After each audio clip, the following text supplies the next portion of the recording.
میاں صاحب یہ تو پی ٹی آئی نے جس کا اشارہ دیا تھا بڑے دنوں سے اب انہوں نے جو ہے وہ بائیکاٹ کرنا شروع کر دیا ہے اور وہ کمیٹی سے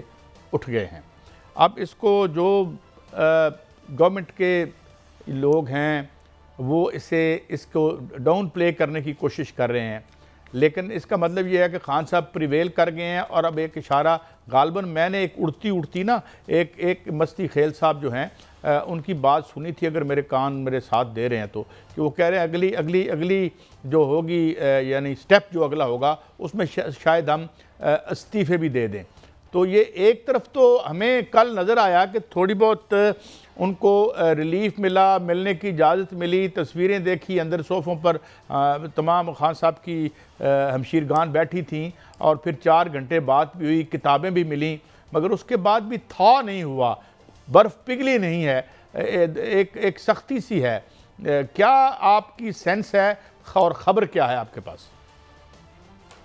دیکھیں قائد صاحب، کوئی برف نہیں پگھلی، اسی طرح کے معاملات ہیں، سنگین صورتحال ہے وہاں کے۔ کل آپ نے ٹویٹ دیکھے، ٹویٹ اگر پڑھیں تو وہاں سے پتہ چل جاتا ہے کہ کون سی برف پگھلی ہے۔ کوئی برف نہیں پگھلی، لیکن معاملہ یہ ہے کہ بانی پی ٹی آئی نے جو ہدایات جاری کی ہیں اس پر سیاسی کمیٹی کا اجلاس تو ہو چکا اور انہوں نے اس پر کچھ عمل درآمد بھی شروع کر دیا ہے، لیکن اندر کے معاملات اور بھی ہیں اور اس میں بڑی جو ہے وہ موجودہ قیادت جو ہے وہ منقسم ہے۔ یہ ایسا نہیں ہے کہ جو ہدایات بانی پی ٹی آئی نے جاری کی ہیں اس پر من و عن جو ہے وہ عمل ہو رہا ہے، اس پر بھی شدید ایک دوسرے کے ساتھ اختلافات ہیں۔ آج جنید اکبر صاحب جو ہیں انہوں نے گوہر علی خان پر باقاعدہ طور پر الزام لگا دیا سازش کرنے کا، ان کی جو ہے ویڈیو موجود ہے، انہوں نے باقاعدہ میڈیا سے بات کی ہے۔ اور اس میں قائد صاحب دیکھیں جو ضمنی الیکشن کا بائیکاٹ ہے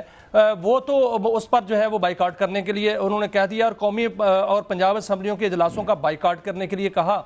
کیا اس پر جو ہے وہ بائیکاٹ ہوگا؟ باہر عوامی اسمبلیاں لگیں گی؟ اس پر جو ہے وہ پی ٹی آئی کے اندر اختلافات پائے جاتے ہیں، کیونکہ بہت سے پی ٹی آئی کے ارکان جو ہے وہ یہ کہہ رہے ہیں کہ ہمیں پارلیمان کے اندر رہ کر جو ہے وہ اپنا کردار ادا کرنا چاہیے، نہ کہ باہر اگر ہوں گے تو لا اینڈ آرڈر کی صورتحال پیدا ہوگی، گرفتار کر لیا جائے گا اور وہاں سے ہمارا کردار جو ہے مائنس ہو جائے گا۔ پھر قائمہ کمیٹیوں کے حوالے سے آج اختلافات یہ سامنے آئے ہیں کہ کچھ ارکان نے کہا کہ چیف ویب کے پاس جو ہے اپنے استعفے جمع کرا دیں، کچھ نے کہا کہ ان کے پاس جمع نہیں کرانے، اگر ان کے پاس جمع کرائے تو وہ تو ڈیلے کر دیں گے۔ ایک دوسرے پر اتنا اعتماد جو ہے وہ عدم اعتماد ہے۔ جو ڈائریکٹ جو استعفے ہیں وہ اسپیکر کو جمع کرائے جائیں تو اس پر جو ہے وہ بھی اختلافات پائے جا رہے ہیں، کچھ استعفے جو ہیں جمع ہو چکے ہیں، لیکن تیسرا مرحلہ جو آئے گا وہ آئے گا کہ جو ارکان جو ہیں وہ اپنی رکنیت سے استعفیٰ دیں، تو اس پر بہت سے ارکان جو ہیں وہ یہ کہتے ہوئے نظر آ رہے ہیں کہ انہوں نے 5 سال کے لیے مینڈیٹ لیا ہے، اگر وہ انہوں نے ابھی استعفیٰ دے دیا تو پھر کبھی وہ جو ہے ایم این اے نہ بن سکیں گے۔ وہ اس لیے کہ بہت سے پہلے ہی رکاوٹیں تھیں، اب اگر رکاوٹیں ہوئیں تو وہ لائن سے نکل جائیں گے، آگے ٹکٹ ملتا نہیں ملتا، اس طرح کی بہت سے تحفظات ہیں۔ قائد صاحب اتنے تحفظات کے باوجود یہ جو ہدایات ہیں ان پر عمل درآمد ہوتا ہے کہ نہیں ہوتا؟ یہاں اگر عمل درآمد نہیں ہوتا تو پھر کیا ہوگا قائد صاحب؟ بہت بھیانک نتیجہ نکلے گا پی ٹی آئی کے لیے۔ جی وہ میاں صاحب ابھی یہ جو پی ایس سی میں بڑا اچھا کام کر رہے تھے، انہوں نے ایس سی سی پی کے چیئرمین کی تنخواہ بتائی، ماشاءاللہ کتنے پتہ نہیں بتائی، کئی کروڑوں میں۔ تو اچھا تو بات یہ ہے میاں صاحب کہ آگے تو دیکھیں نا، ان کے کتنے لوگ جو ہیں ان کو تو ڈی سیٹ ہو چکے ہیں، 70-78 تو ہو چکے ہیں، اب باقی کہتے ہیں جی، یعنی کون سا یہ کوئی ایسی اندر فنکشنل ہے؟ چلو اچھا، جنید اکبر اچھا کام کر رہا تھا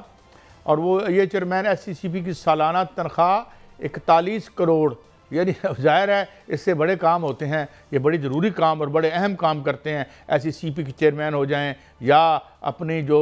کمپٹیشن کمیشن آف پاکستان جنہوں نے 30-40 کروڑ کا جرمانہ کیا ہے ان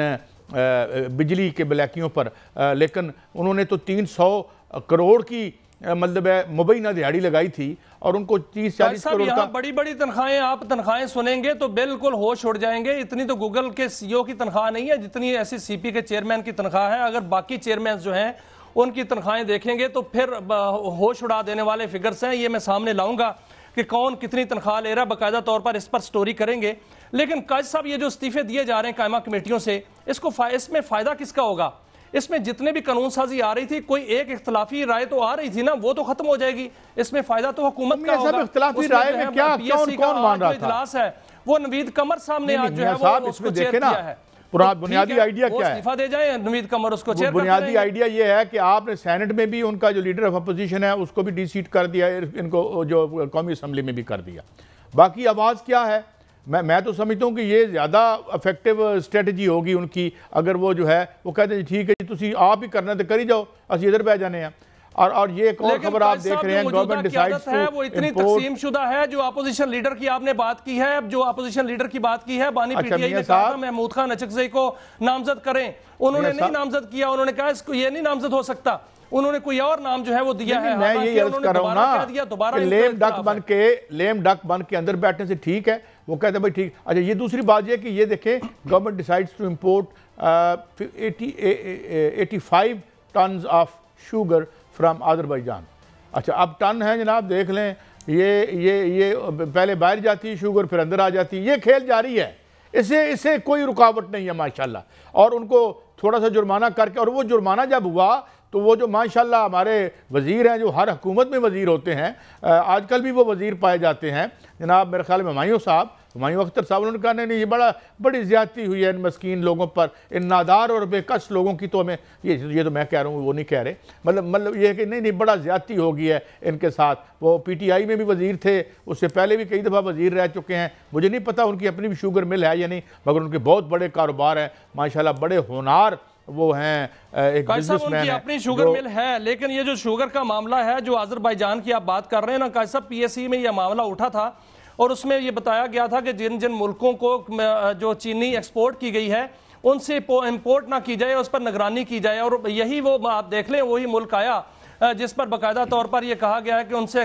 جو امپورٹ کی جانی ہے۔ افغانستان کو بھی 90 ارب روپے کی چینی بھیجی ہے، 117 ارب روپے کی چینی ایکسپورٹ کی گئی، اور یہ باقاعدہ طور پر تحفظات کا اظہار کیا گیا تھا کہ جن ملکوں کو ایکسپورٹ کی گئی ہے وہاں سے امپورٹ نہ کی جائے، کیونکہ وہی چینی جو پہلے ایکسپورٹ ہوتی ہے وہی کو امپورٹ کر لیا جاتا ہے۔ یہ بہت بڑا ایک اعتراض ہے، اور اس حوالے سے آپ کو جو آذربائیجان ہے اس پہ ہم اب کیا کہیں کہ آج میاں صاحب امپورٹ کی جائے گی۔ ایک اور شہباز رانا صاحب کی سٹوری تھی، اور میرے خیال میں لوگوں کو نظر بھی آ رہی ہے، 8 بلین ڈالر کے ڈالر خریدے اسٹیٹ بینک نے، اور پھر اس کے فضائل بھی اور اوصاف حمیدہ بیان کیے کہ اس طریقے سے تو روپیہ جو ہے وہ مضبوط ہو جانا تھا۔ ہمیں تو کچھ معیشت کا پتہ نہیں ہے، پتہ تو ان کو ہے جو معیشت کو اوپر نیچے کر کے رات اربوں کا ڈھیر لگا لیتے ہیں، مگر اگر روپیہ جو ہے وہ مضبوط ہوگا تو ہمارے قرضے نیچے جائیں گے۔ دیکھیں نا، ہم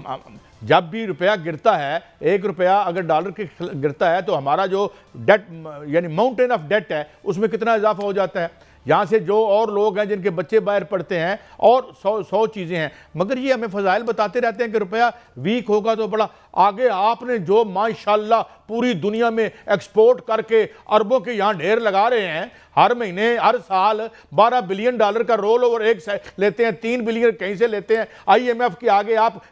کاسا لے کے کھڑے ہوتے ہیں، اور ہم بتا رہے ہیں اسٹیٹ بینک کے گورنر، یہ بھی عمران خان صاحب کے دور میں قانون بنا تھا کہ اس کو پاکستانی ریاست کے تسلط سے باہر کر کے I M F, world bank اور عالمی اداروں کے تحت دے دو۔ اب ہمیں بھی کچھ نہیں کہہ سکتے، ہمارے ہاتھ تو بندھے ہوئے ہیں میاں صاحب، ہم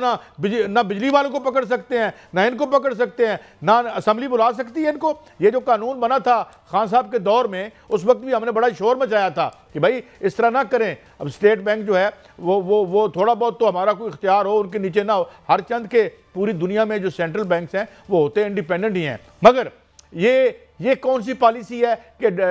جعلی طور پر آپ ڈالر کو جو ہے اتنا مہنگا رکھیں؟ وائی؟ آپ کی کون سی ایکسپورٹس ہے کی ایکسپورٹس؟ آپ اس بجلی کی قیمت کے ساتھ آپ نے گھٹا اور سوا ایکسپورٹ کرنا ہے، بجلی کی قیمت نیچے لائیں، اور یہ جو ہے وہ ڈالر نیچے کریں تاکہ بجلی کی قیمت بھی ہمیں کم دینی پڑے۔